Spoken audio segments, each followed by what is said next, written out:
Hi viewers, welcome to Kavya's journey.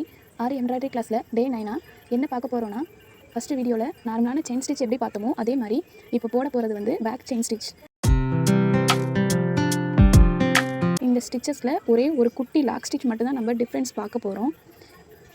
முன்னாடி போட்ட செயினில் நம்ம இப்போ குட்டி லாக் ஸ்டிச் சேர்த்து போட போகிறோம். அவ்வளோதான் இந்த பேக் செயின் ஸ்டிச்சு. வாங்க எப்படி போடுறதுன்னு பார்க்கலாம். எப்பவும் போல் ஸ்ட்ரைட் லைன் வரைஞ்சிட்டு இப்போ லைனோட ஸ்டார்டிங் பாயிண்ட்லேருந்து த்ரெட்டை வெளியில் எடுத்துகிட்டு த்ரெட்டு மேலே வந்தோடனே ஒரு குட்டி பேக் ஸ்டிச் போட்டுட்டு எப்பவும் போல் போடுற செயின் ஸ்டிச்சை கொஞ்சம் தள்ளி லாங்காக போட்டுட்டு பக்கத்துலேயே ஒரு குட்டி செயின் ஸ்டிச் போட்டுட்டு திரும்பவும் த்ரெட்டை பேக்கில் இழுத்துட்டு, அதாவது நல்லா பாருங்கள், குட்டி செயின் போட்டோன்னே பேக்கில் வந்து ஏற்கனவே போட்ட செயினோட சென்டரில், அதாவது சென்டரும் கிடையாது, அந்த செயினோட முடிகிற இடத்துல ஒரு குட்டி லாக் ஸ்டிச் போடணும். அவ்வளோதான். லாக் ஸ்டிச் போட்டால் தான் இந்த பேக் செயின் ஸ்டிச் வந்து ஃபினிஷ் ஆகும். இதோட இமேஜ் நல்லா தெரியணும் அப்படின்னா நம்ம எப்பவும் போகிற செயின் ஸ்டிச்சை கொஞ்சம் லாங்காக போட்டு பேக் ஸ்டிச் போடணும். அப்படி போட்டால் மட்டும்தான் இந்த பேக் ஸ்டிச்சோட அவுட்லுக் வந்து நல்லா சூப்பராக தெரியும். செயின் ஸ்டிச் போட்டுட்டு குட்டியாக ஒரு செயின் போட்டுட்டு திரும்ப பேக்கில் இழுத்து ஏற்கனவே போட்ட செயின் ஸ்டிச்சோட எட்ஜில் வச்சு ஒரு லாக் போடணும். அவ்வளோதான்.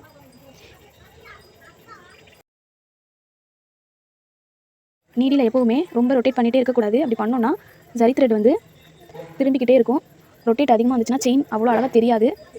அப்படி த்ரெட் வந்து ரொட்டேட் ஆகி இருந்துச்சுன்னா அதை எடுத்து விட்டுருங்க. அப்படி எடுத்தால் தான் செயின் ஸ்டிச் வந்து நீட்டாக தெரியும்.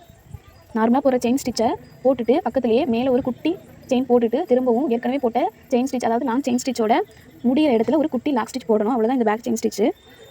இதை வந்து நம்ம ஜரி த்ரெட்டில் போட்டு ஃபஸ்ட்டு வந்து எப்போவுமே ப்ராக்டிஸ் பண்ணுவோம். ஏன்னா ஜரி ஒரு த்ரெட்டுன்றதுனால ஈஸியாக நம்மளால் பண்ண முடியும். இது போட்டு முடிச்சோன்னா நல்லா வந்துருச்சு அப்படின்னு உங்களுக்கு நம்பிக்கை இருந்துச்சுன்னா அடுத்ததாக சில்க் த்ரெட்லேயும் போட்டு பாருங்கள்.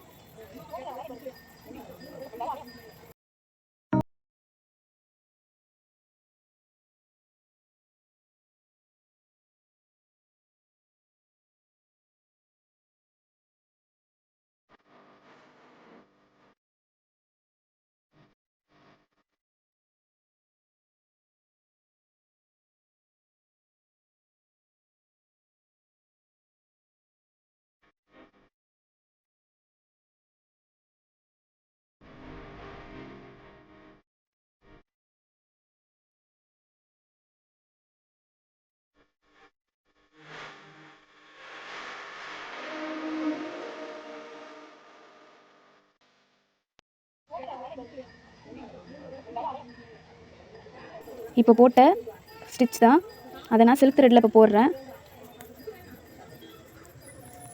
எந்த ஸ்டிச் போட்டிங்கனாலும் அதை சரியில் போட்டுட்டு அடுத்ததாக சில்க் த்ரெட்லையும் ப்ராக்டிஸ் பண்ணுங்கள். அப்போ தான் நமக்கு எந்த ஸ்டிச் வந்து நல்லா வருது அப்படிங்கிறது நமக்கு தெரியும். அந்த நல்லா வராத ஸ்டிச்சஸை எந்த த்ரெட்டில் வரலையோ அந்த த்ரெட்டில் அதிகமாக ப்ராக்டிஸ் பண்ணுங்கள். அப்போ தான் ஸ்டிச்சஸ் வந்து ஈஸியாக கற்றுக்க முடியும்.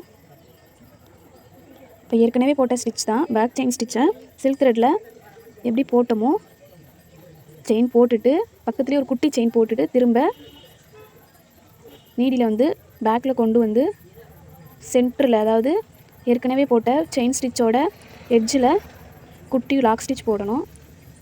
இன்னொரு தடவை சொல்கிறேன். லாங்காக ஒரு செயின் ஸ்டிச் போட்டுட்டு பக்கத்தில் குட்டி செயின் போட்டு திரும்பவும் முன்னாடி போட்ட செயின் ஸ்டிச்சோட எட்ஜில் குட்டி லாக் ஸ்டிச் போட்டு திரும்பவும் நீடியில் திருப்பணும். நீடியில் வந்து ஒரே சைடாக தான் நம்ம திருப்பிக்கிட்டு வரணும். இந்த ரெண்டு சைடும் மாற்றி மாற்றி பண்ணோன்னா த்ரெட்டு வந்து ரொட்டேட் ஆகிக்கிட்டே இருக்கும். செயின் வந்து அவ்வளோ அழகாக வராது. அப்படி உங்களுக்கு த்ரெட்டு திரும்பினாலும் நீங்கள் அதை எடுத்துகிட்டு அப்புறமா பண்ணுங்கள். அப்புறமா ஸ்டிச்சஸ் போடுங்க. அப்போ தான் நல்ல தெளிவாக இருக்கும். ஒரே மாதிரி தான் ஸ்டிச்சஸ் வந்து வரணும். ஒன்று பிறண்டு வரும், ஒன்று திரும்ப வரும். ரொட்டேட் ஆகி வரக்கூடாது. அப்படி வந்துச்சுன்னா நல்லாவே இருக்காது பார்க்குறதுக்கு. அவ்வளோதான். எப்பவும் போகிற மாதிரி எண்ணாட் போட்டு இந்த பேக் செயின் ஸ்டிச்சை வந்து ஃபினிஷ் பண்ணிடுவோம்.